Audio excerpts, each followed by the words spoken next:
Todos os anos, em todo o mundo, milhares de pessoas fazem relatos sobre aparições de objetos voadores não identificados.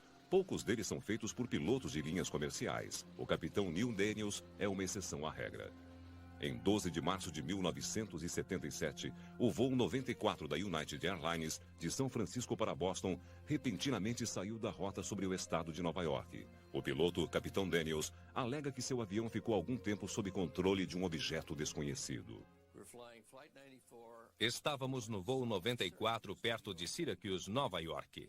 O copiloto estava voando usando o piloto automático que é conectado à bússola do capitão. A bússola fica do lado de fora da asa esquerda da aeronave.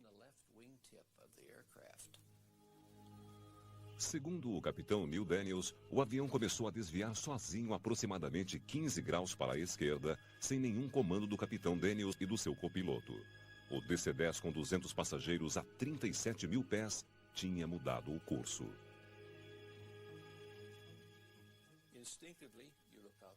Instintivamente olhei pela janela à minha esquerda, e lá estava o que nós vimos. Era uma luz muito, muito brilhante. Uma luz forte. A intensidade era como a de um flash de fotografia. Quando mudamos o curso, o controle de tráfego de Boston disse: United 94, quais são suas intenções?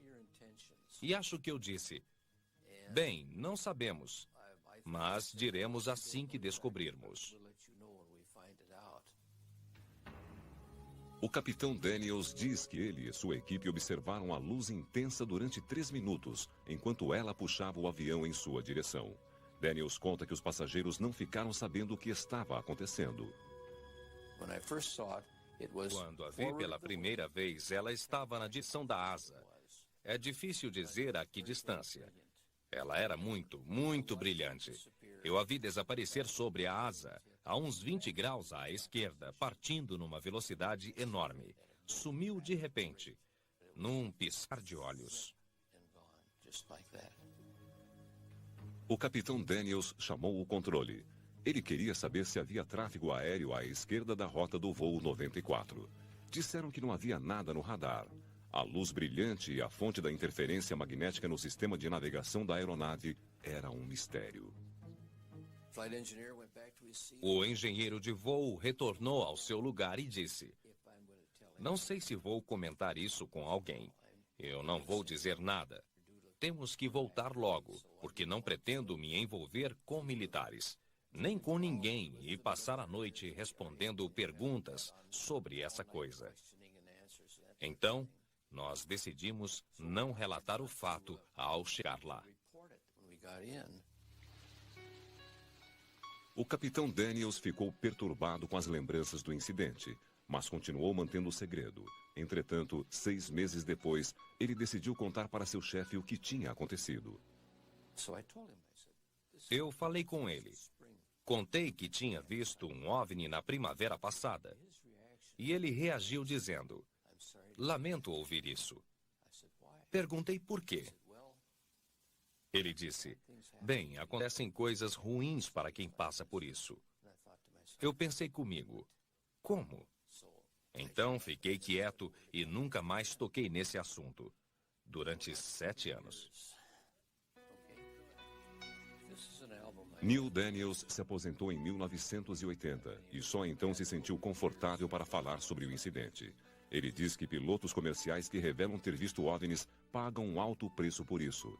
Daniels ainda não sabe como explicar a fonte daquela luz intensa, mas tem certeza do que ele e sua equipe testemunharam. Desde o incidente, Neil Daniels é o único que se propôs a contar essa história. Hoje, seu engenheiro de voo é um piloto comercial e o copiloto está aposentado. Ambos se recusaram a falar.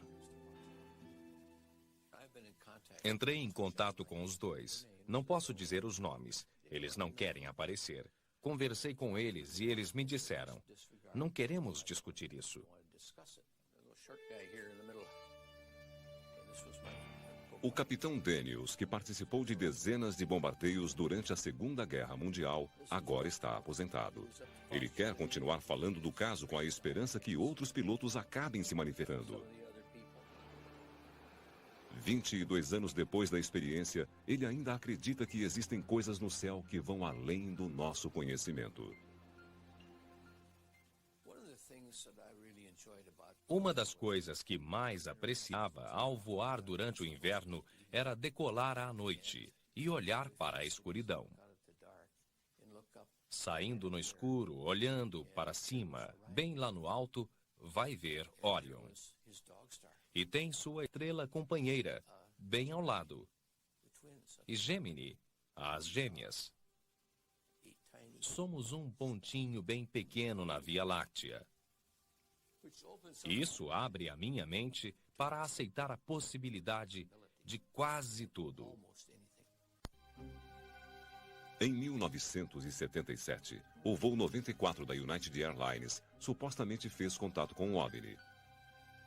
O capitão Neil Daniels, o piloto, alega que seus instrumentos de navegação sofreram interferência de uma luz brilhante que tirou o avião da rota. Com medo de perder o emprego, o capitão não revelou essa história até que se aposentou em 1980. 4 anos mais tarde, o cientista pesquisador Richard Haynes soube do caso do DC-10 através de outro estudioso de OVNIs e entrou em contato com Daniels. Haynes pesquisou mais de 3.000 casos de incidentes com OVNIs envolvendo aviões. Ele acha que o piloto é uma testemunha de credibilidade. Eu percebi que ele era um homem experiente. Na época do episódio, ele até poderia ter avaliado o ocorrido, mas não pôde, e é por isso que acabei me envolvendo. Diferente de outros casos de aparição de OVNIs relatados por testemunhas oculares, Haynes acredita que o incidente do voo 94 dificilmente pode ser ignorado. O caso Neil Daniels é muito significativo, porque havia mais testemunhas oculares na cabine. Aconteceram efeitos eletromagnéticos no avião que colocaram em risco a segurança do voo. Além da alegada presença de um objeto não identificado perto da aeronave, que parece ter causado as mudanças nos instrumentos. Durante anos, os relatos e provas sobre a aparição de OVNIs pelo país foram aumentando, e Richard Haynes e outros pesquisadores pressionaram a comunidade científica para que fosse feito um estudo mais sério nos casos como o do voo 94. Finalmente, em 1997, Lawrence Rockefeller organizou uma reunião de cientistas e estudiosos de ufologia na casa de sua família em Nova York para examinar as provas e os casos relacionados a OVNIs com a melhor documentação.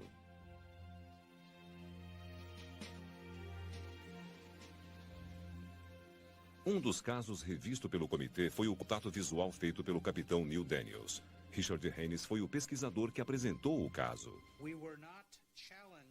Não fomos desafiados a justificar OVNIs, nem a provar a existência de um OVNI, e sim a apresentar provas concretas e confiáveis, apoiadas em dados científicos e tecnológicos.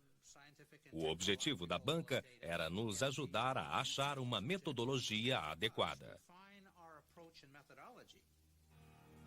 Uma banca de 18 especialistas, físicos, engenheiros espaciais, astrônomos e cientistas examinaram o material apresentado. Rapidamente, eles perceberam que, como a antiga discussão sobre a existência de Deus, a existência de OVNIs também era uma questão difícil de ser analisada. Todos lá tinham mente aberta, é importante ressaltar isso. Mas éramos céticos, estávamos lá para dizer, mostre tudo. Richard Haynes disse à banca que a inexplicável conexão entre a luz brilhante e a mudança de rota do avião dava credibilidade para aquele caso.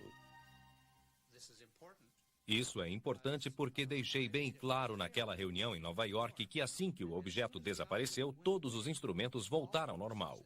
Chamamos isso de efeito transitório. Os membros da banca queriam saber se os dados desse caso tinham sido testados em condições similares. Logo, descobriram que era quase impossível aplicar métodos científicos em casos de OVNIs. Está bem claro nas centenas de casos de aparição de OVNIs que esses efeitos transitórios não podem ser reproduzidos. Se pudessem, os cientistas já teriam estudado isso. Se o fenômeno não se repetir, como conseguirão fazer isso? As afirmações dos ufólogos teriam fundamento? Com a ausência de metodologia específica para averiguar tais provas, os cientistas que participaram da conferência Rockefeller logo sentiram dificuldade de responder essa pergunta. Frequentemente na ciência enfrentamos esse problema de separar as verdades das conjecturas ou das más interpretações. Incapazes de recriar qualquer um dos eventos apresentados, cientistas foram forçados a descartar até a misteriosa história do voo 94.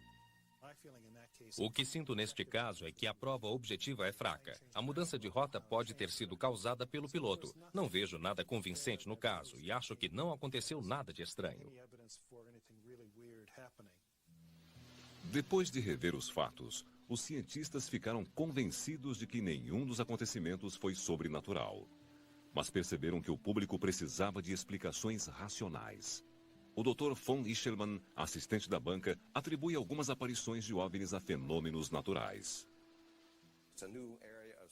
É uma nova área de estudo que discute a atividade elétrica acima das nuvens, que pode ser classificada com vários nomes. São coisas pitorescas, descargas elétricas que saem do alto das nuvens em direção à estratosfera.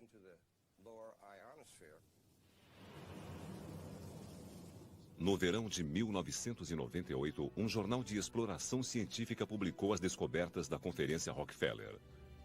A reportagem, que não se aprofundou nem discutiu a importância dos fatos apresentados, obteve uma enorme publicidade. Em consequência disso, os cientistas ficaram ressentidos com a insinuação de que eles confirmavam a existência de extraterrestres. Nós tentamos ser cuidadosos no nosso relatório ao dizer sim, existem fenômenos naturais que são raros e merecem ser investigados, mas não indicam atividade de extraterrestres. Mas a mídia entendeu tudo errado. No relatório, os cientistas recomendavam a cooperação entre a comunidade científica e os especialistas em OVNIs. Mas eles se recusavam a admitir a existência de algo paranormal no caso do voo 94 ou em qualquer dos 20 casos que analisaram. Esse assunto de vida fora da Terra está tão ligado à crença das pessoas que fica difícil chegar a uma verdade absoluta. Certamente acredito que gente que presenciou esses raros fenômenos pode relatar sua experiência para tentar esclarecer isso. Existem muitas coisas que acontecem neste mundo que ainda não conseguimos entender e que não têm nada a ver com extraterrestres. Existem coisas interessantes nos relatos apresentados. Não me convenci que algo extraordinário tenha ocorrido, mas há coisas interessantes, mas não tem nada de homenzinhos verdes.